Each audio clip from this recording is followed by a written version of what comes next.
Then we had the visit from our friends next morning, shadowed always by Stapleton in the cab. From his knowledge of our rooms and of my appearance, as well as from his general conduct, I am inclined to think that Stapleton's career of crime has been by no means limited to this single Baskerville affair. It is suggestive that during the last 3 years there have been 4 considerable burglaries in the West Country, for none of which was any criminal ever arrested. The last of these, at Folkestone Court, in May, was remarkable for the cold-blooded pistoling of the page, who surprised the masked and solitary burglar. I cannot doubt that Stapleton recruited his waning resources in this fashion, and that for years he has been a desperate and dangerous man. We had an example of his readiness of resource that morning when he got away from us so successfully, and also of his audacity in sending back my own name to me through the cabman.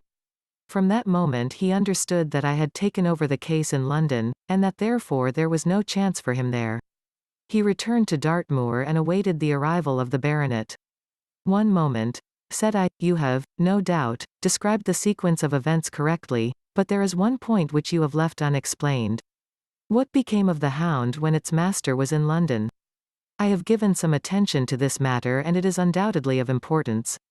There can be no question that Stapleton had a confidant, though it is unlikely that he ever placed himself in his power by sharing all his plans with him. There was an old manservant at Merripit House, whose name was Anthony. His connection with the Stapletons can be traced for several years, as far back as the schoolmastering days, so that he must have been aware that his master and mistress were really husband and wife. This man has disappeared and has escaped from the country. It is suggestive that Anthony is not a common name in England, while Antonio is so in all Spanish or Spanish-American countries. The man, like Mrs. Stapleton herself, spoke good English, but with a curious lisping accent. I have myself seen this old man cross the Grimpen Mire by the path which Stapleton had marked out. It is very probable, therefore, that in the absence of his master it was he who cared for the Hound, though he may never have known the purpose for which the beast was used. The Stapletons then went down to Devonshire, whither they were soon followed by Sir Henry and you. One word now as to how I stood myself at that time. It may possibly recur to your memory that when I examined the paper upon which the printed words were fastened I made a close inspection for the watermark. In doing so I held it within a few inches of my eyes, and was conscious of a faint smell of the scent known as white jessamine. There are 75 perfumes, which it is very necessary that a criminal expert should be able to distinguish from each other, and cases have more than once within my own experience depended upon their prompt recognition. The scent suggested the presence of a lady, and already my thoughts began to turn towards the Stapletons. Thus I had made certain of the Hound, and had guessed at the criminal before ever we went to the West Country. It was my game to watch Stapleton. It was evident, however, that I could not do this if I were with you, since he would be keenly on his guard. I deceived everybody, therefore, yourself included, and I came down secretly when I was supposed to be in London.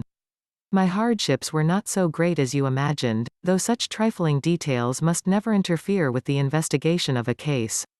I stayed for the most part at Coombe Tracey, and only used the hut upon the moor when it was necessary to be near the scene of action. Cartwright had come down with me, and in his disguise as a country boy he was of great assistance to me. I was dependent upon him for food and clean linen. When I was watching Stapleton, Cartwright was frequently watching you, so that I was able to keep my hand upon all the strings. I have already told you that your reports reached me rapidly, being forwarded instantly from Baker Street to Coombe Tracey.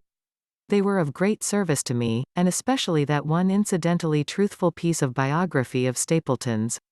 I was able to establish the identity of the man and the woman and knew at last exactly how I stood. The case had been considerably complicated through the incident of the escaped convict and the relations between him and the Barrymores. This also you cleared up in a very effective way, though I had already come to the same conclusions from my own observations. By the time that you discovered me upon the moor I had a complete knowledge of the whole business, but I had not a case which could go to a jury. Even Stapleton's attempt upon Sir Henry that night which ended in the death of the unfortunate convict did not help us much in proving murder against our man. There seemed to be no alternative but to catch him red-handed, and to do so we had to use Sir Henry, alone and apparently unprotected, as a bait. We did so, and at the cost of a severe shock to our client we succeeded in completing our case and driving Stapleton to his destruction. That Sir Henry should have been exposed to this is, I must confess, a reproach to my management of the case, but we had no means of foreseeing the terrible and paralyzing spectacle which the beast presented, nor could we predict the fog which enabled him to burst upon us at such short notice. We succeeded in our object at a cost which both the specialist and Dr. Mortimer assure me will be a temporary one. A long journey may enable our friend to recover not only from his shattered nerves but also from his wounded feelings. His love for the lady was deep and sincere, and to him the saddest part of all this black business was that he should have been deceived by her. It only remains to indicate the part which she had played throughout. There can be no doubt that Stapleton exercised an influence over her which may have been love or may have been fear, or very possibly both, since they are by no means incompatible emotions. It was, at least, absolutely effective. At his command she consented to pass as his sister, though he found the limits of his power over her when he endeavored to make her the direct accessory to murder. She was ready to warn Sir Henry so far as she could without implicating her husband, and again she tried to do so.